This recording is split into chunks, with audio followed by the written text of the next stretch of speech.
Hello, I'm Dr. Jonathan Leffert. I'm a clinical endocrinologist in Dallas, Texas, and the current president of the American Association of Clinical Endocrinologists. I'm here today with Dr. Vivian Fonseca, professor of medicine at Tulane Medical School, and I'm going to talk about the escalation and intensification of basal insulin. First, I'd like to talk about a case. Case number one is George, a 56-year-old white male with a 7-year history of type 2 diabetes. He titrates glargine U100 with a mean fasting blood sugar of around 130 to 145. His A1C is 7.8. He checks his blood sugars 2 to 3 days a week. He has occasional night sweats and restless sleep at 2 o'clock to 3 o'clock in the morning. His other medications include metformin, 1,000 milligrams twice a day, pioglitazone, 30 milligrams q-day, and glargine U100, which he is taking 65 units at bedtime. He weighs about 216 pounds, is 5'10", has a BMI of 31. So Vivian, what would you do in this situation? So this is a common scenario. The patient is not at goal, his A1C is 7.8. He's trying very hard. He's been titrating his insulin up. He's got up to 65 units, which is a fair amount of insulin. We have a lot of insulin resistance among our obese patients, but he's taking a sensitizer, pioglitazone. He's also taking metformin. He could do with some weight loss, a BMI of 31, but he's really struggling with that. He's getting these night sweats, and we've talked about hypoglycemia, and he's now terrified about titrating his insulin. He's really worried about the fact that he might be dropping too low, and that could be dangerous during the night. Yet he's not at goal, and this is really very challenging. So, one of the considerations here is, have we titrated this guy a little too much? So when people are not meeting targets and they're taking basal insulin, there are a number of things that help us decide that somebody's getting a little too much of basal insulin. One consideration, although I don't like to be too rigid about it, if somebody's taking more than 0.5 units per kilogram of the basal insulin, then maybe they're taking too much, although I won't get too hung up on the 0.5. There are some people who have inherent insulin resistance, and he may need a bit more. But I think the real problem here is this guy's fasting glucose is not too bad, but his A1C is so high. And that tells me he's probably high at other times of the day, and all we're doing is checking his fasting glucose, which is convenient and what we often do with basal therapy, but is not quite enough. And if we do postprandial glucose testing, and today we can even do professional continuous glucose monitoring, you'll find that he's persistently above goal during the day. And of course, the last real critical problem is that he's getting hypoglycemia during the night, and if you increase his basal insulin, that might get even worse, to the point where he might lose consciousness. He's getting some symptoms. So there are a number of reasons that point to this patient having too much of basal insulin. And fortunately, we have other options now. We could do a number of things to stop him from getting the hypoglycemia and get better control. One option would be to change the dose frequency to allow more insulin, so going from once a day to twice a day. However, then you're just not addressing all the pathophysiological abnormalities of diabetes. So you could maybe choose oral agents, other oral agents or other injectables to go with that insulin. He's already on 2 oral agents, and adding in more might add to complexity. You could argue that the DPP-4 inhibitor is used better early in the disease, but it has been tested with insulin. You get a slight improvement in control. A GLP-1 receptor agonist could be an option, but that's another injection, although today we have fixed ratio combinations. You could use an SGLT2 inhibitor. You've already got pioglitazone. I wouldn't push the dose more, because he's trying to lose weight, and you get weight gain when you have pioglitazone with insulin in high doses. So, and another option is prandial insulin, which is really the focus of our discussion today. So, Jonathan, what do the guidelines tell us when somebody is taking oral agents, goes on basal, still not controlled? What can we do? So we have to really think about how we're going to individualize the therapy for this gentleman. And I think there's several different options. One of the options would be, as you mentioned, to add a GLP-1 receptor agonist. And that would be helpful, particularly in relationship to a man who's trying to lose weight. There are issues, of course, with added injections, but I think a lot of patients are very interested in losing weight, and if you can get them to lose weight and still get better glycemic control, that might be an option. Another is to add a rapid-acting insulin injection before the largest meal of the day.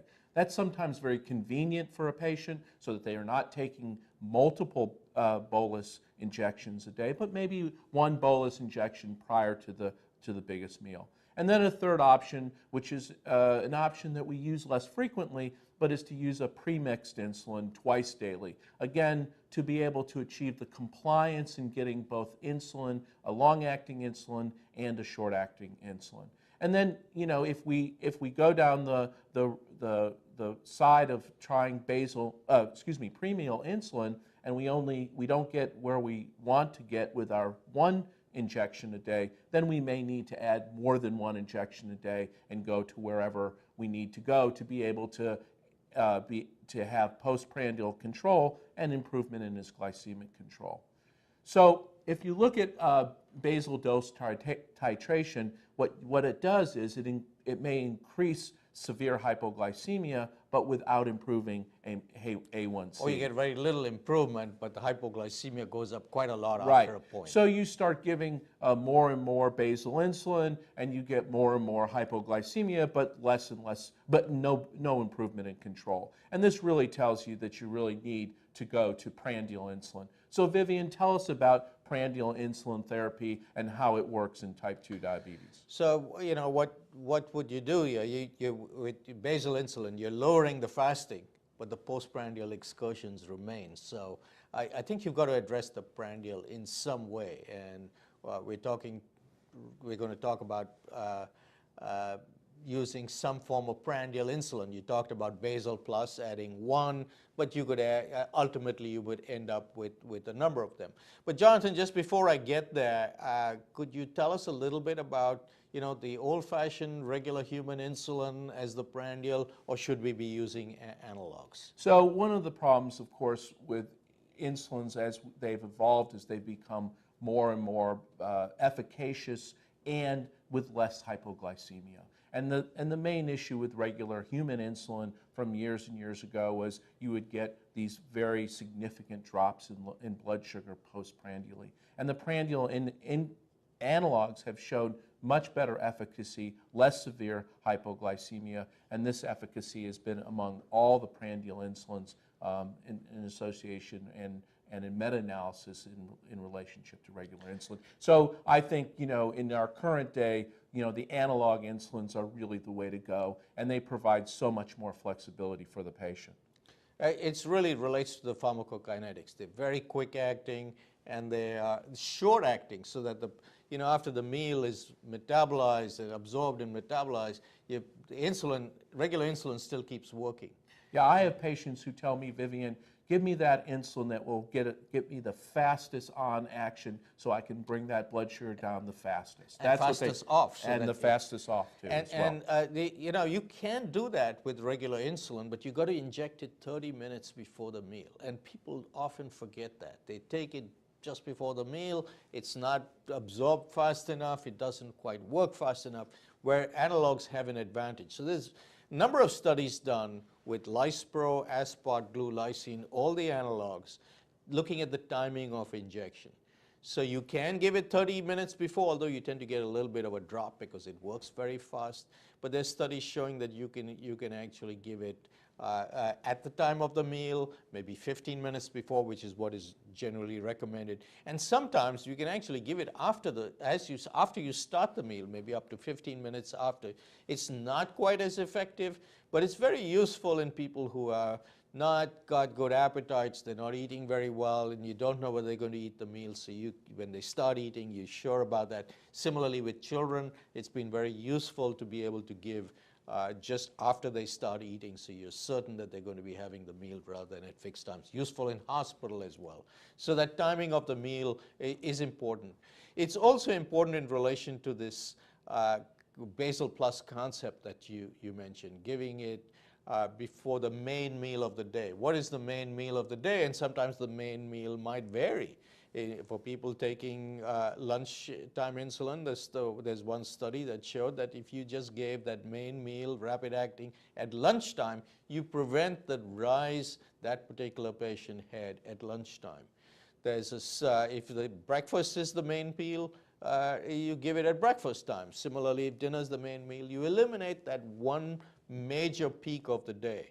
And that leads to some improvement in overall glycemia by eliminating the highest exposure to glycemia. There's actually a study called OPAL done with glulisine where they gave it at different times. They gave it at breakfast, they gave it at lunch, they gave it at dinner, and you saw that elimination of the big peaks that the patient had depending on what was their main meal.